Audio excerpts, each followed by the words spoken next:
Hello and welcome back to the Digital Health and Wearables series. If you have not subscribed, please subscribe to the channel. Lots of great content and all for you. Anyway, today I'm really excited and delighted to have a very special episode for you. It's actually the 1 year YouTube anniversary celebration, and I have some magnificent guests for you. And without further ado, I'm going to introduce them to you. So, Tatyana, nice to see you. Happy New Year, anyway. And can you introduce yourself, please? Happy New Year, guys. I'm here in Silicon Valley where it's raining outside, but I'm the founder and CEO of Open Health Network. And you can find more information on www.openhealth.cc. Thank you, Tatyana. John Nosta, next, go for it. Okay, Happy New Year, everybody. My name is John Nosta, and I am a digital health thinker and innovation theorist. So my interest is looking not only at the good ideas, the big ideas, but how we can get those big ideas to permeate into culture, into society, and particularly into medicine. Thank you so much, John. And last but not least, the great Gil Bashe. Gil, over to you. Well, first of all, congratulations to you on the 1 year anniversary of a very successful YouTube channel on health innovation and digital health and wearables. All of us are fans of what you've been doing. We're thrilled to be here. It's such thrill for me to be with Tatyana and John and yourself. I'm Gil Bashe. I'm the chair of global health at Fin Partners, and you can reach me on Twitter at Gil_Bashe, Bashe. I'm also privileged to be the editor-in-chief now of Medical Life, a very edgy platform for health professionals throughout the ecosystem. People like John Nosta, for instance, are writing on Medical Life. So I'm a great fan of yours because you're also bringing wonderful people who have bold ideas and sharing those comments with your viewers. Gil, thank you so much. Okay, look, today we are here to discuss the state of digital health, if you like. And as I mentioned before, truly excited about 1 year anniversary. The episode number 1 was on the 14th of January 2021, actually with one John Nosta. And this episode is on the 13th of January 2022. So nearly, we couldn't actually the same day because, as you know, the calendar years always moves 1 day forward or back. In this case, is back. But I'm gonna go straight to the question. Thank you so much for coming to the program again and for your magnificent contribution to my YouTube channel, but also to the digital health ecosystem as a whole. So the first question that I have for us is, what do you think digital health needs in order to be more effective and widely impactful? And also, how do you see the state of digital health right now? And I'll start with you, Tatyana. Well, thank you again for getting me on this call. In general, I don't think we should be talking about digital health because it should be part of healthcare, you know.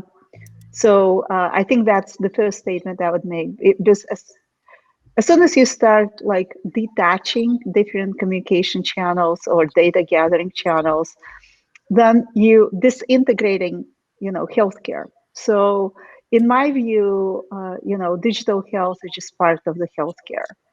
And so I'm looking at the evolution of digital health and overall, healthcare in some kind of timeline where we start with very niche, narrow things, and then we realize that we can't move a needle in healthcare if we continue proceeding with those niche things. And then we get to the next phase where we start thinking why, we didn't succeed with the first phase. So, and I think that's what's happening across, healthcare with digital health. That's part of it. And what we've been doing so far in phase 1 deploying niche disintegrated solutions. Some of them focused on specific niche areas of diseases, and most of them were completely disintegrated from a care team. And I think all of that will change, the bottom line. And eventually it will get the integrated care. And I'm all about precision personalized care and focused on prevention and then, treatment and everything else. And I'm kind of, based on the things that, for example, I'm working on, I'm excited that there are a bunch of very knowledgeable people in healthcare who understand where we need to go and setting up all the building blocks to get there. In terms of wearable devices, I think we kind of all talk about, oh, we need that data and that data and that data and big data. And, I have, my background is AI and big data across many different industries. The number one issue is we have tons of data in EHR that we don't know even what to do with and haven't been, analyzing to the extent we should have been. And having, data coming from a variety of different wearable devices and sensors that detached with from my individual,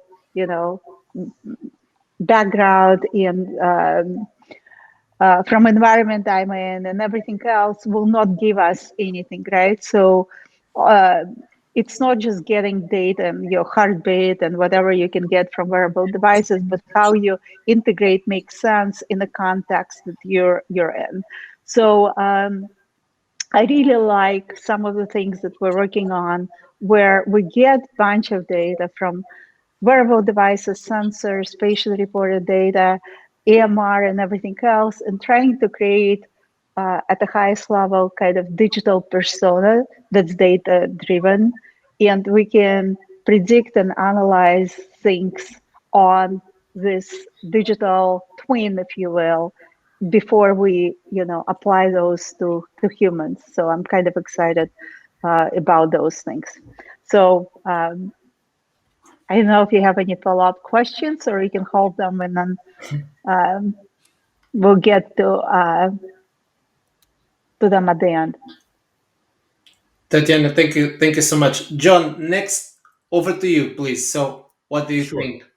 Your thoughts? Well, I think that we've been spending a lot of time trying to incorporate or inculcate technology into medicine, technology into our lives, technology into clinical practice, and I think that might be backwards. This is the startling revelation that I put forth, is that maybe we should readapt medicine into technology, because medicine is a sacrosanct modality driven largely by finance and the hegemony of the medical system. Not only is it broken, it's arrogant. And I think that the path forward is one of technology. And I think that technology now has to say to clinical medicine, what can you do for me? And that's kind of a freaky thing. But that's kind of where my head is at. Number one. Number two, in preparation for this, and I talked to Gil just yesterday about this, I went back and looked at something I wrote 10 years ago. And I wrote a paper in Forbes on 2013, looking back at 2012, is the year of digital health. And I had 10, 15 things. 10 things. 10 things, right? And they were all, pretty good. Great things. Everybody's got their head nodding. And then I read it a couple days ago, and it's the same list as it is today. In other words, nothing changed. Nothing happened. Patient empowerment, EHR, leveraging data, even telemedicine as being a powerful opportunity. So I think that the problem is that we need to address the human construct.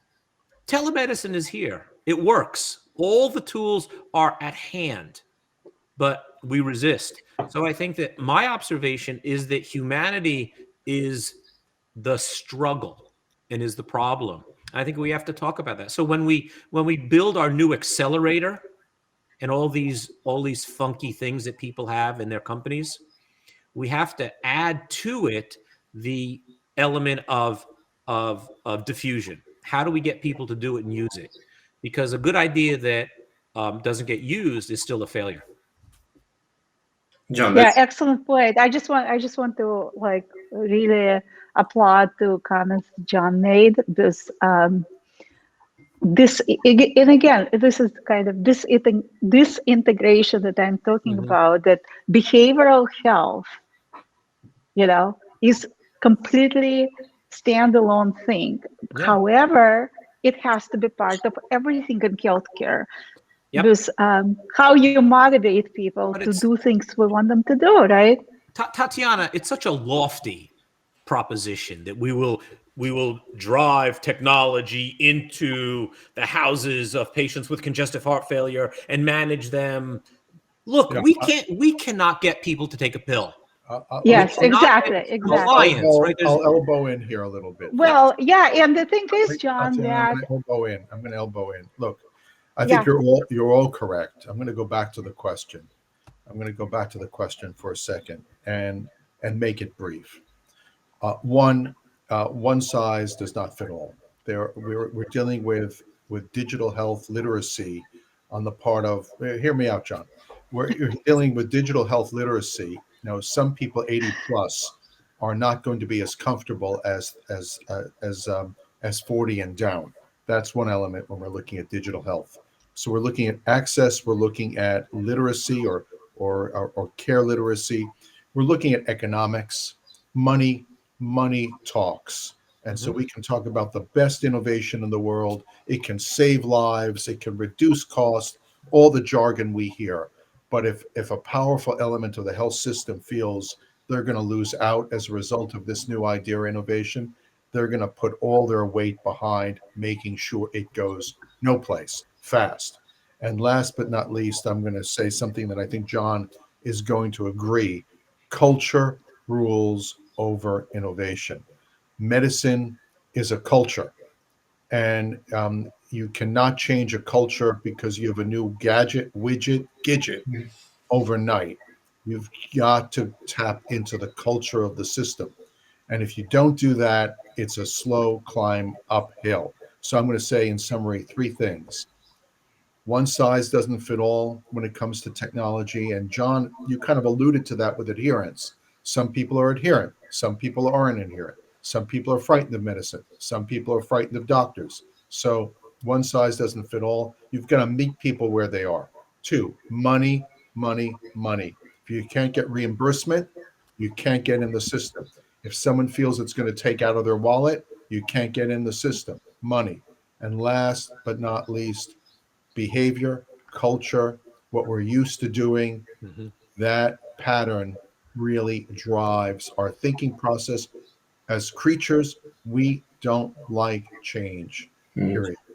That's fantastic. Gil, thank you so much. Tatyana, I know that you want to say more things, and I'll let you say more things in a second. Feel free to express, of course, your opinions and everything and your magnificent thoughts. John, before we move on to the second, let's say the second part, I really like this because also that struck a big chord with me, John, because I've been saying the same thing, but for wearables. 2014 is the year of wearables. 2015 is the year, and the wearables are part of digital health anyway. But I feel exactly the same way. 10 years on, or 9 years on, or 8 years on, and we kind of, when we really sit down and look back, we move very little, unfortunately, for one reason Well, or another. and I think you're spot on there. Technology has advanced. Technology moves. Humanity doesn't. And Gil, in saying that we don't like to change, it's true, and particularly in medicine, where we have the financial issues, we have the logistical issues, we have the social, the ethical issues. Do I want to try a new drug on my patient? Should I be getting my fourth or fifth vaccination on thin data? So the idea, I think, that medicine likes the same but better, right? They want That's a beautifully new, said, right? John. That's beautifully said. I think medicine isn't innovative; it's incremental. Yeah. And Well, but this is the point, Gil. I think that innovation is, innovation itself is not incremental. Adoption is incremental. So there is a bit of a change on that, I think. I'll take But if that. you look at the wearables, I mean, we're doing project right now where we're sending like 5 different devices to patients. I mean, that's not sustainable in the long run. Those things have to get normalized, and for a lot of stuff we need clinical grade data. Consumer devices don't do that, and then you need to remind people to charge device. So there are like a whole bunch of stuff. Even in the cases we really need to get data from wearable devices, it's just overcomplicated. It's not Tatyana, I love what you're designed. saying. I love what you're saying because I've seen so many innovative companies. I mean, what you said is so spot on. I've met a company that has a device, a wearable device that can tell if a patient is smoking or eating. It's a device. Okay, great. Another company has a device that tells if you're falling. Oh, Yeah, that's great too. Another device has a device that tells your heart rhythm. That's a great important device too. I almost think exactly. like what we're looking at today, which is consolidation of biopharmaceutical companies, hospital systems, insurance companies, pharmacy chains. I think that what we're seeing is we need consolidation of wearables to some extent. Mm. Yes, yeah, Wearable yeah. has We to have have integrated more and more devices. features, and I think the more usable that wearable is, the more interested the consumer or the physician might be. I think what you said earlier is spot on. We don't need 50 wearables. We need probably a choice of like 5 really good ones. Gil, Yes, Or yep, yep. or we have passive data acquisition and we get rid of all the wearables. Because I think that the simple Right. reality is data trumps the device. I don't care about the device. I don't care about the Sony Walkman and its revolution I in hope the you 80s. don't. No, it went away. It went away, right? And we're seeing the work, Nina Katabi's work at MIT, where we have passive data acquisition, where we can look through walls, where we can put a sensor in the room, and I don't have to touch it. I don't have to charge it. I don't have to use it. So I think that for me, data trumps the device, and I find devices extraordinarily boring. Yeah, for John, whom? Yeah, I mean, for some of the disease areas, I agree with you. Passive is ideal, and um, and that should be in place. But for some of the diseases, like we have to measure oxygen and your breathing and stuff. So there are some.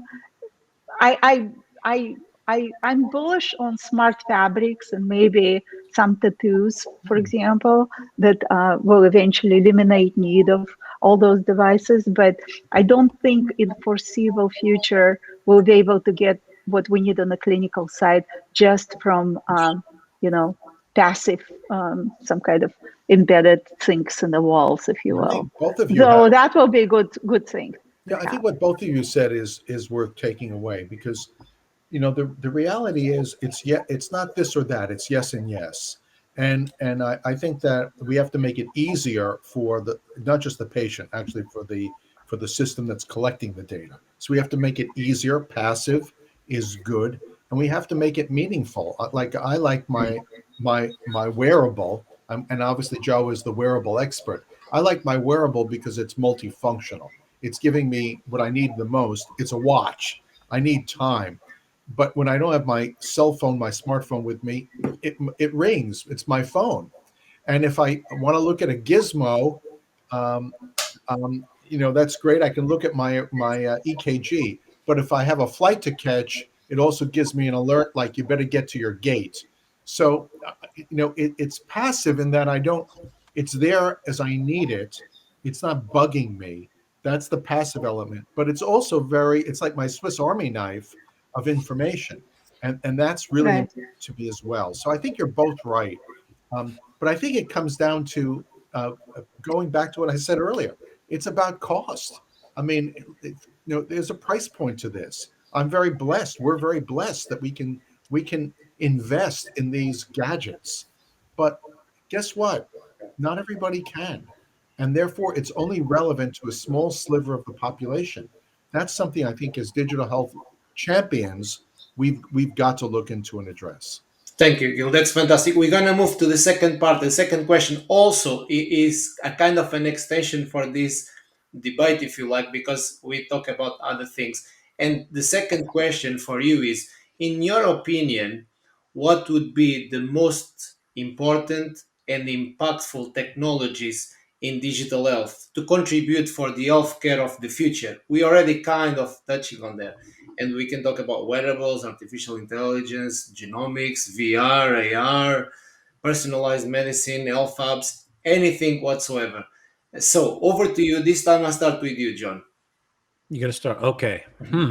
I was waiting to see what Tatyana and Gil said to argue with them a little bit. Sorry. All right. So number one, I am a fan of data and associated data analytics. I think that is going to be um, critically important.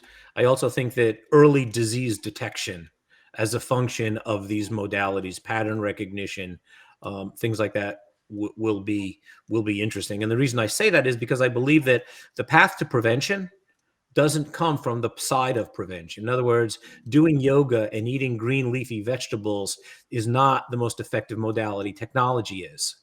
And by finding abnormalities in our blood, by finding pathology at earlier and earlier points in time, we share a border with prevention. So the path to prevention is through technology, and that path through technology is from data. Thank you, John. Tatyana, would you like to go next? Yeah, so So I want to kind of, I agree with what John said, and most definitely I'm biased towards data as well, but I see it more from predictive modeling. So here's like what I can tell you my vision is. The child is born, we know genetics of parents, grandparents, a child. We can build, and we know the socioeconomics and everything else. So we can start building predictive modeling on likelihood of certain things happening for that specific child. These genetics play much bigger role in everything that's happening to us, that the diet and exercise and all together, and we kind of don't look at it in a big scheme of things. So with that, you kind of develop your plan in predictive modeling, kind of tells you what type of things you need to check on and monitor based on your genetics, right? That's number one, right? That's where it starts. And then, as John said, you look at certain things and that will prevent, hopefully, or delay appearance of certain things based on your genetics and then environment and exercise. And early detection becomes interesting because it's not like you want to go and do blood work every week, right? So how you can come up with highly personalized ways of doing that early detection. And it probably will be integrating, data from devices, patient reports, stuff and everything else that will hopefully get you to this early detection. And of course, then it will be personalized treatment, and all of that will feed back in our models that will make our system even smarter going forward.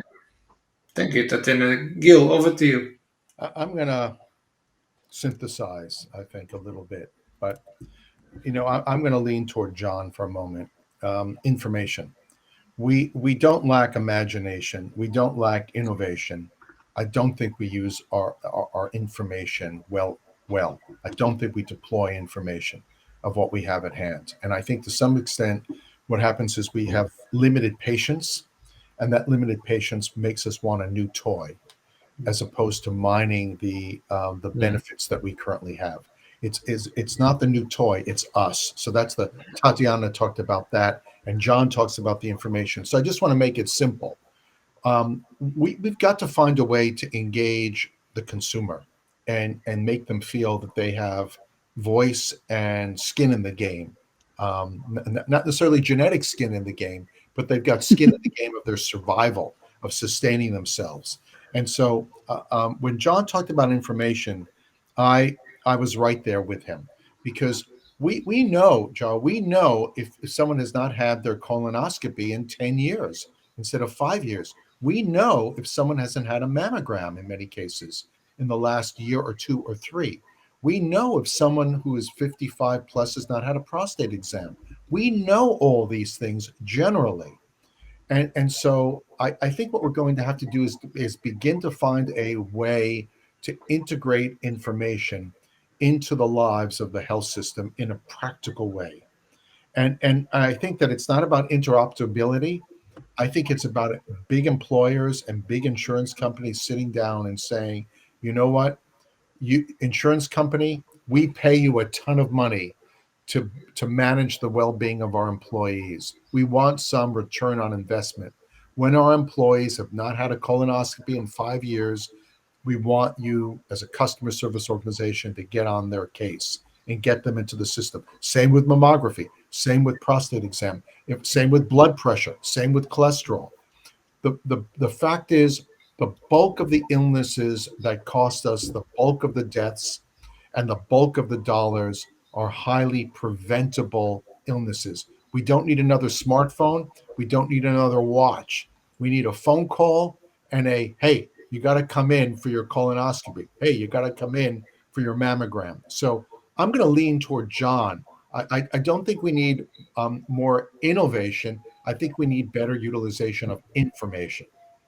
Fantastic. But let me just like mention something. I don't get to have the last word, eh? Is that the case?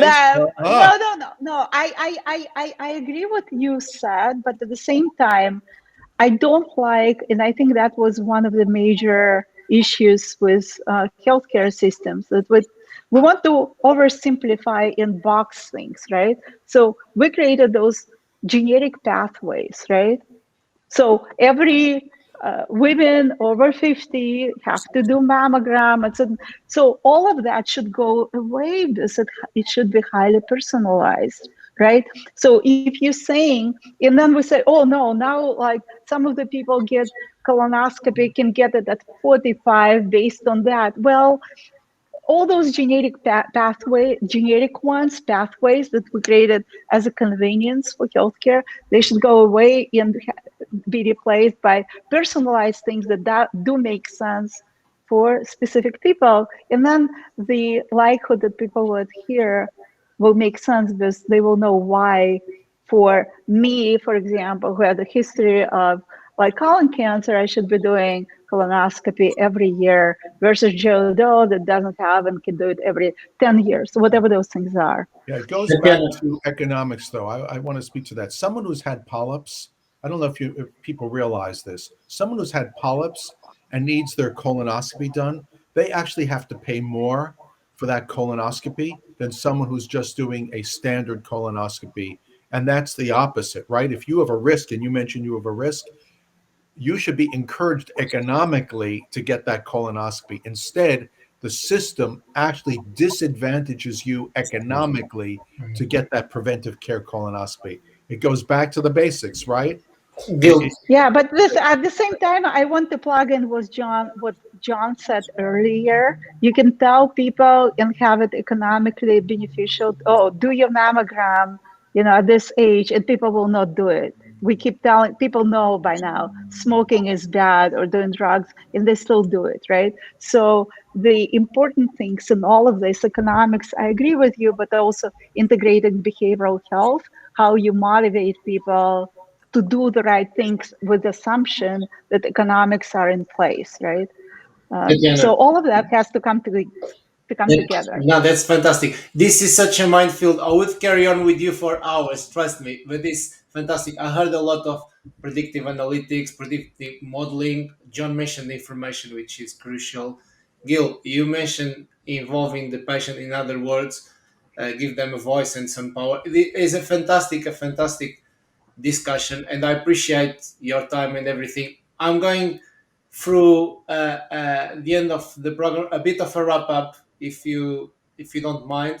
But we could do this for hours and hours because we have so much to express, which I'm truly happy anyway. So, final thoughts, please. One line or one sentence to round up. John, I start with you, please. Humanity itself is an impediment to innovation, and the medical system is obstructionist to that process. Thank you. Tatyana, you go next, please. I would say predictive, personalized precision and integrated care will be a kind of the future. Oh, wow, thank you so much. And Gil, this time you will have the final word. Over to you. Well, thank you. You Look, got it, Gil. we have a sick care system. We have a manage illness system. We don't have a healthcare system. We don't have a well care system. We don't have a self care system. As soon as we can recognize that the system itself is actually an impediment to better care, I think the smarter, more mindful we'll be. Wow, what a way to finish. Guys, thank you so much. Tatyana, John, and Gil, has been a pleasure. Again, this is a truly special episode. I appreciate your contribution over the years and especially last year. And I appreciate that you are here today to celebrate with me 1 year anniversary of the YouTube channel and contributing to the discussion on digital health and healthcare. So thank you so much again. Happy New Year. Happy New Year. Congratulations to Happy you. New Year and congrats. Thank you so It much. was a pleasure. Thank you so much. I'm going to round up now. To all Bye. our viewers, make sure you subscribe. Also, follow the magnificent work of Tatyana, John, and Gil. I'm going to post their social links here, the LinkedIn, their Twitter, and I'm sure that you agree with me. It was a fantastic episode, and we had brilliant minds on board. So make sure you don't follow them and don't miss this magnificent content. I'll see you all soon. Bye bye.